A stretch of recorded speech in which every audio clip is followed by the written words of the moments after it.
நாங்க ரொம்ப எதிர்பார்ப்போட இருக்கோம் அடுத்து என்ன பேச போறாருன்னு. அவர் அரசியலுக்கு ஒண்ணும் தெரியாது, மக்களுக்கு ஒண்ணும் தெரியாது, அவருக்கு ஒண்ணும் தெரியலன்னு சொல்லிக்கிட்டு இருந்தாங்க. ஒவ்வொரு டிஸ்ட்ரிக்டும் போனா ஒவ்வொரு பத்தி பேசுறாரு. திருச்சியில மணல் கொள்ளையை பத்தி யாருக்குமே தெரியாது, மணல் கொள்ளையை பத்தி பேசுறாரு. நாகையில அப்படிதான் ஒரு தொழிற்சாலை தொடங்க மாட்டேங்கிறாங்க, ரயில்வேக்கான முடக்கிருக்காங்க, அதை பத்தி பேசியிருக்காரு. இத்தனை வரைக்கும் விவசாயிகள் ஏமாத்திக்கிட்டு இருந்தது நாகையில போய் தான் எங்களுக்கே தெரியும். ஒரு டன்னுக்கு 40 ரூபா கொள்ளை அடிக்கிறாங்கன்னு அதை மக்களுக்கு வெளிப்படவே சொல்லியிருக்காரு. ஒவ்வொரு அரசியல் எதிர்கட்சியில இருந்து எதிர்கட்சி என்ன சொல்றாங்க, இவங்க கொள்ளை அடிக்கிறான் அதை அடிக்கிறான். மக்களுக்கு என்ன பிரச்சனை அதை பத்தி பேச மாட்டேங்கிறாங்க. ஒரு டன்னுக்கு 40 ரூபாங்கிறான், எத்தனை ஆயிரம் டன்னு ஒரு விவசாயிகள் இருந்து மக்கள் இருந்து பெறாங்க.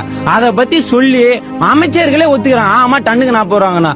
ஒரு ஆஸ்பத்திரி ஒரு ஒழுங்கான ஆஸ்பத்திரி இல்ல, பிரசவம் பாக்குறதுக்கு ஆஸ்பத்திரி இல்லன்னு அங்க ஊர்ல மக்கள் சொல்லி யாருமே கேட்கல. எங்க தளபதி பத்தி அது பேசணும்னு, ஆமாங்க மா சுப்பிரமணியம் அவர் சுகாதாரத்துறை அமைச்சர் என்ன சொல்றாரு, ஆமாங்க இந்த இதுல ஆஸ்பத்திரி இருந்துச்சு, 6 கிலோமீட்டர் தண்ணா அந்த ஆஸ்பத்திரியில இருக்கு, போற வழியில ஏதோ நடந்தா யாரு பதில் சொல்லுவா?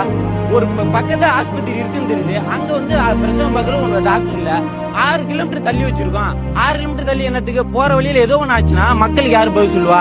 இப்போ கரூர் கோட்டைங்கிறாங்க, நாங்க எந்த டிஸ்ட்ரிக்ட் கூட எதிர்பார்க்கல. கரூர்ல ஒரு அமைச்சர் இருக்காரு, அவரை மீறி ஒரு ஈ காக்க கூட வராதுன்னு சொல்லிட்டாங்க. நாங்க சிங்கம் மாதிரி நாங்க இருக்கோம். நாங்க நுழையும் போது கரூர் என்ன நிலைமைக்கு ஆகுதுன்னு பாரு. நாளைக்கு பிரேக்கிங் நியூஸ் என்ன வரும்னா, 10 ரூபா மன்னன் தாக்கப்பட்டார், ஒவ்வொரு பாட்டிலுக்கும் 10 ரூபா வச்சு பெருமையா சொல்லிக்கிறாங்க. நாங்க 1000 கோடி ஊழலுங்கிறாங்களா, அந்த 1000 கோடி பத்தி யாராச்சும் பேசிருக்காங்களா? கோட்டுக்கு 10 ரூபா ஒரு அமைச்சர் சொல்றாரு, 10 ரூபா எக்ஸ்ட்ரா வாங்குறேன்னு நினைக்காதீங்க. அந்த பாட்டில் கண்ணாடி காலில் குத்துனா மக்கள் பாத்தீங்கன்னா 10 ரூபா கொடுத்து திரும்பி வைக்கலாம். ஏன் பிளாஸ்டிக் பாட்டில போட்டு விற்க வேண்டியதானே? மதுவை ஒழிக்கிறேன்னு யாரும் சொன்னா? கனிமொழி அக்கா என்ன பேசுறாங்க தெரியுமா, ஒவ்வொருத்தவங்களுக்கு தாலி அறுபடுது, மக்கள் வாழ்வாதாரம் அடிபடுது, சாப்பிட கூட வழி இல்லைங்கிறான். உங்க ஆட்சியில தானே நடக்குது. நாங்க ஆட்சிக்கு வந்தா மது ஒழிச்சாரா, நாங்க ஆட்சிக்கு வந்தா நீட்டை ஒழிக்கிறோம். இப்ப என்ன சொல்றாரு, காங்கிரஸ் எங்க ஆட்சிக்கு வந்தா அங்க நீட்டை ஒழிக்கிறோம். மக்களுக்கு அந்த வாக்குறுதி கொடுத்தீங்களா? நாங்க ஆட்சிக்கு வந்தாலே நாங்க நீட்டை ஒழிச்சிருவாங்க. மக்களை ஏமாத்துறதுனா 1000 ரூபாய் திட்டம்னு அறிவிச்சாரு.